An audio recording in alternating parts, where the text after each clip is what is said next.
শ্রী রামকৃষ্ণ দর্পণে অনন্তের জন্মোৎসব স্বামী অবযোজানন্দ পুনরাবৃত্তি।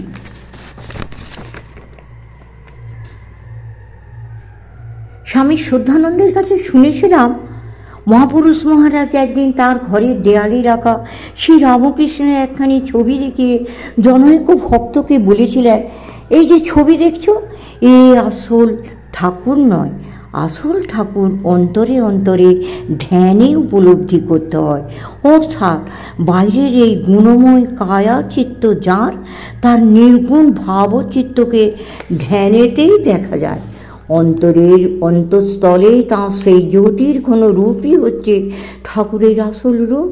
বাইরের ছবিতে তাঁকে তাঁর পরম বা পরভাবে পাওয়া যায় না, স্থূল অপরভাবে সেখানে ব্যক্ত। স্বস্বরূপই পরম বা পরভাব, যা অতি সূক্ষ্ম এবং শুধুমাত্র ধ্যানগম্যই তাঁর সেই ভাস্বর নিত্যরূপ। মহাপুরুষজি নিশ্চয়ই তখন খুব উচ্চভাবে অবস্থান করছিলেন এবং ভাগ্যবান ভক্তটিও বিলক্ষণ উত্তম অধিকারী ছিলেন। অন্য সময় সাধারণ অবস্থায় থাকলে তিনি হয়তো বলতেন ছায়া কায়া সমান। যেমন সে মায়ের মুখে শোনা যেত, ভক্ত সন্তানদের উদ্দেশ্যে তিনি বলতেন ছায়া কায়া সমান। ছবি তো তাঁর ছায়া, ডাকতে ডাকতে ছবিতে তাঁর আবির্ভাব হয়। তিনি আপনার চির সম্বন্ধ, তিনি সকলের আপনার, যেমন ভাব তেমনি লাভ। অবশ্য লক্ষ্য করার বিষয় হচ্ছে ছবিকে তিনি মোহনীয় করে দেখিয়েছেন ঠিকই, কিন্তু বলেছেন ওই ছবিতে তার আবির্ভাবের জন্য আরও একটি বিশেষ সাধনের অপেক্ষা রয়েছে। ডাকতে ডাকতে সে আবির্ভাব প্রজ্জ্বল হয়, ছবি হয়ে ওঠে আসল ছবি। তখন সুনিশ্চিত উপলব্ধি হয় যে তিনি জীবের আপনার চির সম্বন্ধ। সর্বভূত মহেশ্বর সর্বভূতান্ত রাত্মা, ঠাকুরই আমাদের ধ্যেয়, তাঁর ভাবরূপকেই মা ইঙ্গিত করেছেন।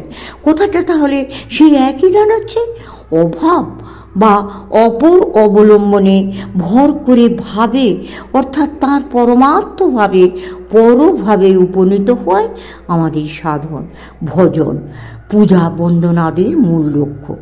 কালিদা মহারাজ অর্থাৎ স্বামী আদিদেবানন্দ তখন নেহাতি ছেলে মানুষ। একদিন মহাপুরুষ মহারাজের কাছে গিয়ে এক নিতান্ত সরল কিন্তু অতীব দুরূহ প্রশ্ন করে বসেছিলেন। মহাপুরুষ মহারাজকে তিনি জিজ্ঞাসা করেছিলেন, ঠাকুর কি ভগবান? উত্তরে মহাপুরুষজি দীপ্ত স্বরে জানিয়ে দিয়েছিলেন, হ্যাঁ ভগবান। তবে কেমন ভগবান জানিস? শিব, দুর্গা, কালী প্রভৃতি যাদের আমরা ভগবান ভগবতী বলে থাকি, এরা সব শ্রী রামকৃষ্ণেরই এক একটা শক্তি। অপূর্ব অপরোক্ষের ভাষায় অতি সহজ স্বচ্ছন্দ সিদ্ধান্তকে প্রকাশ। এ ভাষাও ভাবরাজ্যের দোতনা বহন করে আমাদের কাছে। সর্বদেব দেবী স্বরূপ শ্রী রামকৃষ্ণ, তাঁর সত্যকার ভাববিগ্রহ। এই দিব্য দৃষ্টি লাভ করে সব্যসাচী অর্জুনও এই ভাবরূপকে দর্শন করে অভিভূত হয়েছিলেন। তিনি সেই দিব্য প্রভামণ্ডিত অতি লৌকিক ভগবত বিগ্রহকে দেখে ভয়ে ও সম্ভ্রমে কাতর হয়ে পড়েছিলেন।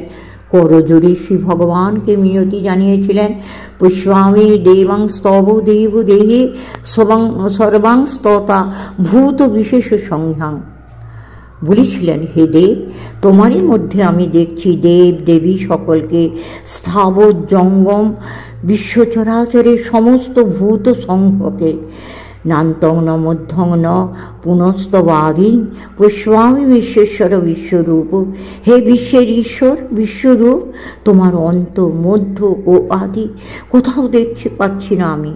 শ্রী ভগবানের ভাবোজ্জ্বল স্বরূপ চিত্তমাত্র ধ্যানের অবলম্বন, তাকে মুখের কথা দিয়ে বোঝানো দুঃসাধ্য।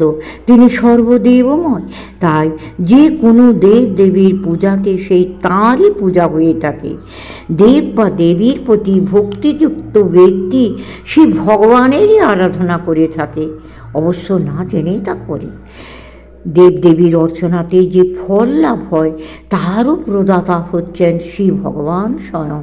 গীতামুখে আমি তার নিজেরই উক্তি শুনেছি, যৌহপন্য দেবতা ভক্তা যজন্তি শুদ্ধবাণে তাহা তেহপি মামিব কন্তেও যজন্ত বিধিপূর্বকম অহমি সর্বযজ্ঞানাং ভোক্তা চ প্রভুরেব চ ন তো মামভিজানন্তি তত্ত্বে নাতশ্চ বন্দিতে।